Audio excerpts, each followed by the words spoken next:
नमस्कार, मी मायाज किचनमध्ये तुमचं सगळ्यांचं स्वागत आहे। आज आपण झटपट 5 मिनिटांमध्ये रोस्टेड काजू मसाला कसा करायचा ते बघणार आहोत। तर चला मग रेसिपीला सुरुवात करूया। तर इथे मी पाऊण वाटी काजू घेतलेले आहेत। आता हे काजू आपण रोस्ट करून घेणार आहोत। गॅसवरती एक पॅन ठेवलेला आहे आणि या पॅन मध्ये आपल्याला 1 चमचा साजूक तूप घालायचे आहे। तूप गरम झाल्यानंतर यामध्ये आता आपल्याला हे सर्व काजू पॅन मध्ये ओतून घ्यायचे आणि गॅसची फ्लेम लो ठेवायची आहे। लो फ्लेम वरती आपल्याला हे काजू थोडेसे लालसर होईपर्यंत भाजायचे। तूप घातल्यामुळे या काजूला छान अशी टेस्ट येते। तर नक्की तुम्ही तुपाचा वापर करा। आणि इथे तुम्ही बघू शकता साधारण 1 मिनिटभर मी हे काजू रोस्ट केलेले आहेत। खूप सुंदर रंग आलेला आहे। या स्टेजला मी गॅस बंद केलेला आहे। आता आपण खाली उतरून घेऊया। आता मी पॅन खाली उतरून घेतलेला आहे। आता यामध्ये आपण काही मसाले घालणार आहोत।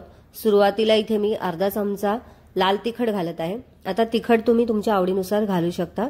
त्यानंतर अर्धा चमचा इथे मी आमचूर पावडर घेतलेली आहे।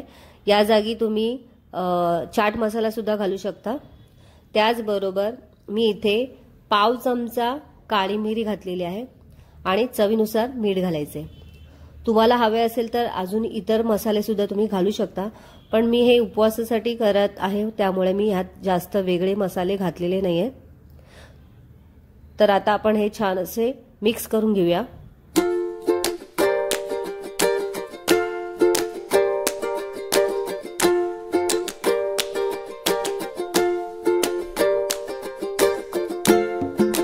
तर इथे तुम्ही बघू शकता अगदी 5 मिनिटांमध्ये आपला रोस्टेड काजू मसाला तयार आहे। आता आपण सर्व करून घेऊया। तुम्हाला ही रेसिपी आवडली असेल तर कमेंटद्वारे नक्की सांगा। व्हिडिओला लाईक करा, शेअर करा आणि बेल आयकॉनला क्लिक करा जेणेकरून माझे नवनवीन रेसिपीचे नोटिफिकेशन तुमच्यापर्यंत पोहोचतील।